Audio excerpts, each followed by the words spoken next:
today I have a little crochet tutorial for you. I'm going to show you how I made this top. It's definitely very heavily inspired by Bellina Bellwood.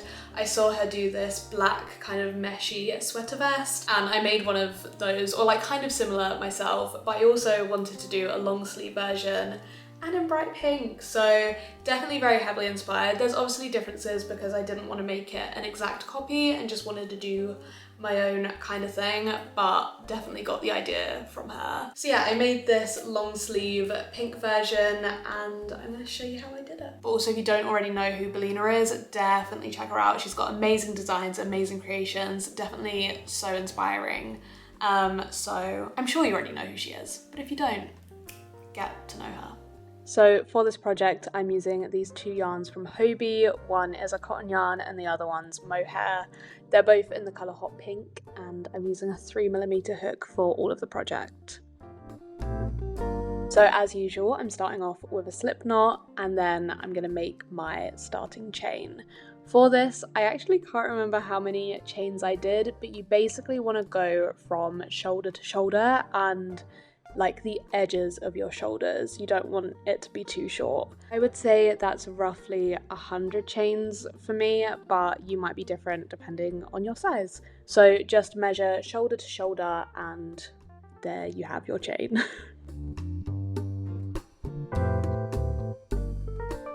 Once you have your starting chain, you're ready to get started on your stitches. So this is completely up to you. You can make this top with whatever stitches you want. I decided to go for mainly double crochets and kind of gappy double crochets and triple crochets. So to do a double crochet, you're just yarning over once, putting it through the loop, picking up some more yarn, yarning over again, pulling it through, yarn over, pull through. There's obviously better demonstrations for this stitch out there on the internet, but this isn't really a stitch tutorial, it's just how I made this top, so I would get a basic understanding of the stitches before watching this tutorial. So yeah, for my first row of stitches into my chain, I just went for a double crochet stitch. This is also US double crochet. In the UK, I think it's half double crochet? I can't remember. I find that the US terms make way more sense, so I go by them. Yeah, just to clarify, US double crochet, first row. And then to finish off this row, I'm just doing 2 chains, cutting my yarn and pulling it through to secure the edge.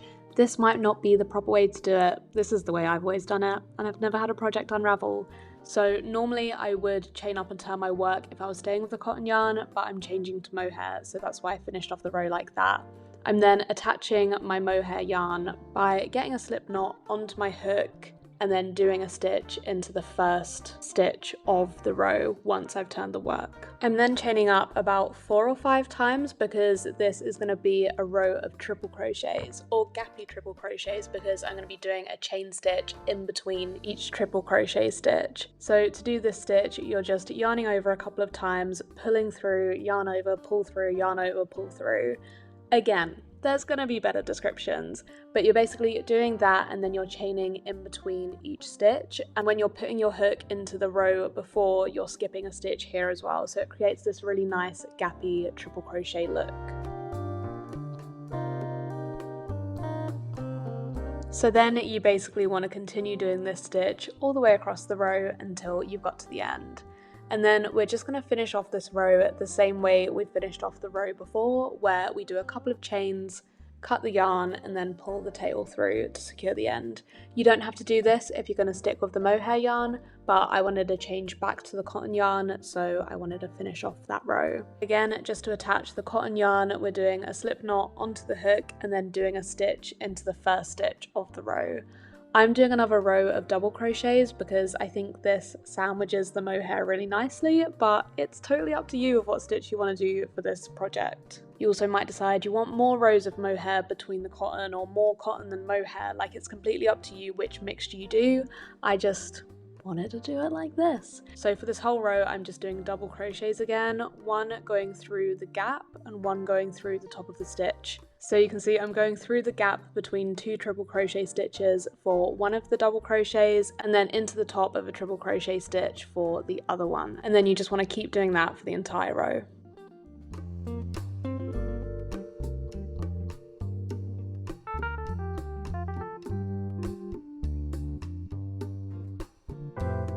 Once I reached the end of this row, instead of just tying off my work and starting a new row with a different yarn, I actually chained up a couple of times and turned my work. So this is what I do every time I'm sticking with the same yarn and just want to do another row. It was only when I was changing yarns that I tie it and then start again.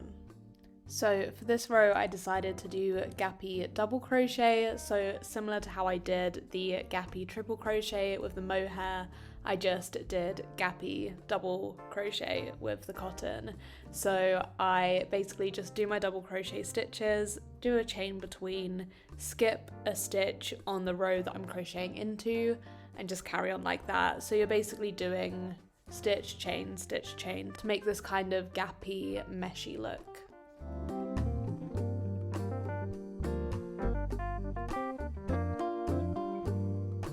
So after this row of gappy double crochet, I'm deciding to keep with the cotton yarn, so I'm chaining up a couple of times and turning my work.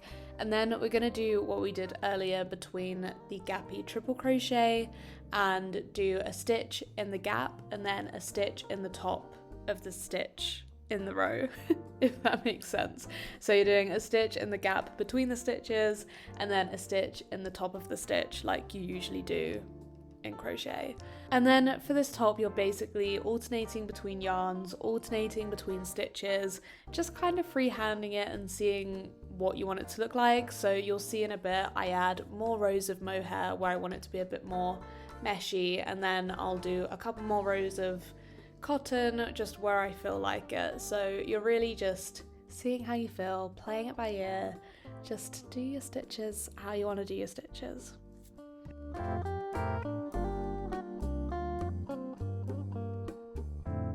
Here I just wanted to show you how many I chain up when I'm turning from mohair row to mohair row. So I think I did about 5 chains there. I basically want enough distance so that it matches a triple crochet stitch, and then a little bit more to match the chain between the stitches because we're doing another row of gappy triple crochet. So I end up chaining up about 5 between these rows.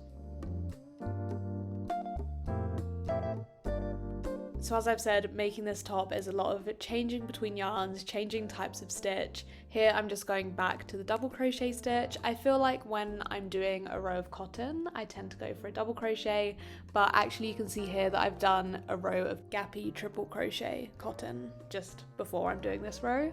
And actually on this row that I'm doing here, I'm actually adding in some increases because I realized the top wasn't quite as wide as I wanted it to be. So there's probably a more proper way of doing this, but the way that I added in increases was just every now and then in one of the gaps, I was adding 2 stitches instead of 1 where I normally do. So for this row, we're again doing a stitch in the top of the stitch and then a stitch in the gap, but to increase it and make it a bit wider, I'm sometimes doing 2 stitches in the gap and you really can't notice.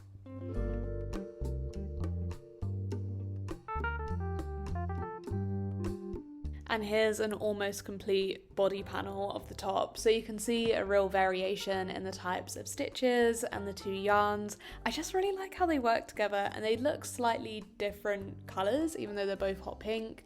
But I think the kind of lighter colour of the mohair really helps to make those areas look meshy when you're wearing it.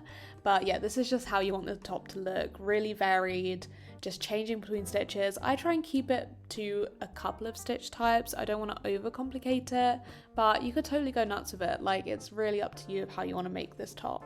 Then because we're finishing this panel here, we're just doing our usual 2 chains, cutting the yarn and pulling it through to finish it off properly. You'll see that at the top and bottom of this panel, I've actually done double crochet stitches. That's just how I like to do it. I think it sandwiches it really nicely, but you do you. This is just a little guide of how you want it to be looking. So this is where we're at. We've got a front panel done. Obviously you can make it as long or short as you want. I kind of want it as like a cropped shrug kind of moment.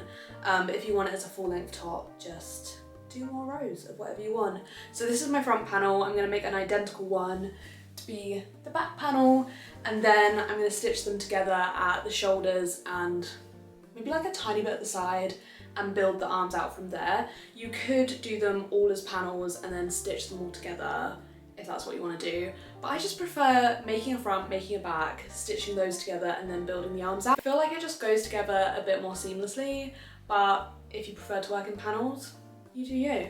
So this is front panel done, making an identical one now for the back, and then we'll pick back up to stitch together. So now that we have both our panels, I'm just slip stitching the shoulders together. For the first stitch, I'm actually doing a single crochet just to make it a little bit more secure, but for the rest, I'm just slip stitching. So to do the slip stitches, I'm pushing my hook through one panel and then the other panel, picking up some yarn from the other side, pulling it back through the panels, then pulling it through the loop on the hook. And then you just want to repeat doing that until you've sewn up as much of the shoulders as you'd like to sew up. I wanted to keep it fairly wide at the neck so I could kind of have it falling off the shoulder, but if you wanted it more tight, then you would just do more slip stitches.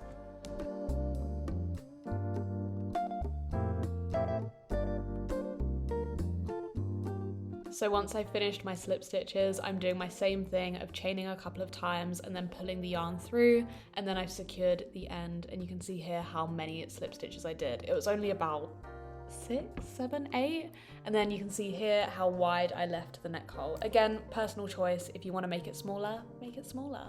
And then we're now going to do the same slip stitches at the bottom of the body. I'm only doing a few here as well because I want this to be more of a shrug. So it's not a very long top anyway, so I want to leave most of it open for the armholes.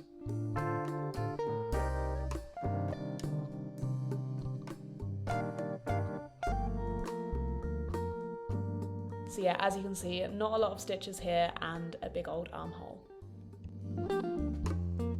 Right, so we're now going to start work on the armholes. I'm just attaching my yarn on underneath where the armpit would be because this is the least obvious place. And then I'm just doing a single crochet to secure this in place. I'm then just going to crochet all the way around the armhole that I've left, kind of picking up all of the random loose threads to kind of hide them. The stitch I'm doing is just a double crochet all the way around.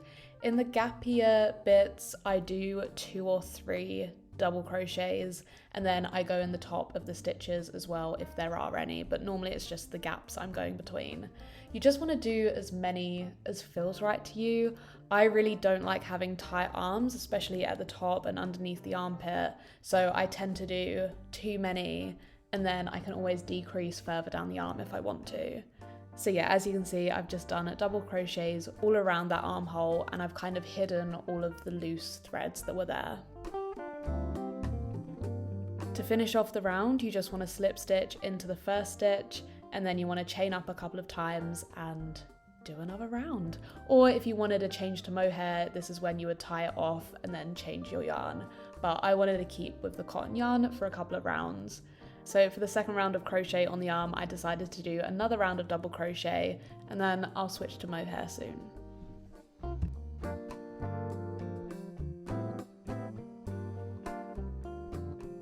So for the next round, I've switched to my mohair yarn and I'm doing gappy triple crochet stitches, kind of matching what I did on the body of the top. You don't have to match it exactly, I definitely didn't, but I just wanted to keep kind of the same themes and kind of the same stitches. So from this point, I'm actually adding some decreases, or taking away some decreases, I don't know. I'm doing some decreases. So to do these decreases, you're basically doing your first stitch as normal. So yarning over, pushing through, pulling back. Then instead of finishing off that stitch, you're yarning over and pushing through the next stitch already. And then when you're finishing off the stitch, you're just pulling your yarn through all of those hoops. This was such a terrible explanation. But yeah, if you want to find out how to do decreases, definitely watch a tutorial for that, or just watch that clip a few times and you'll hopefully get it. But every second cotton crochet row, I'm doing 10 decreases. This is totally optional and just because I don't want the sleeves to be too flared, so you don't have to do any decreases at all if you don't want to, but I just wanted to bring in the sleeves a little bit, so I just did some decreases. And here we've made it to the final row of the sleeve. You can just see I've really alternated between the different yarns and different stitches, doing my decreases all the way down the sleeve, and yeah, I think it's looking pretty good. So this is the stage I'm at with one arm done. I'm just gonna copy that and do the same on the other side. I decreased 10 stitches every like cotton row, or like every second cotton row, because it just hides it a bit better if you're not doing it after a mohair row. I don't know if that makes sense. But yeah, I was doing some decreases because I like it to be like big up here, but at the wrist I don't want it to be down here. But like if you do, you don't do any decreases. So I always do it just above my wrist, because once you wash it and the fibres relax, it does grow a bit, so I don't want it to be like all over my hand. So normally I find if I do it to my wrist, it kind of ends up at the right length for me, which is just like a little bit longer. Yeah, I'm liking how it's looking. It's inside out at the moment as well, so I'll turn it the right way once I finished. But I'm liking it. Obviously not with this outfit, I don't know if that really goes, but yeah, I'm excited to get it done.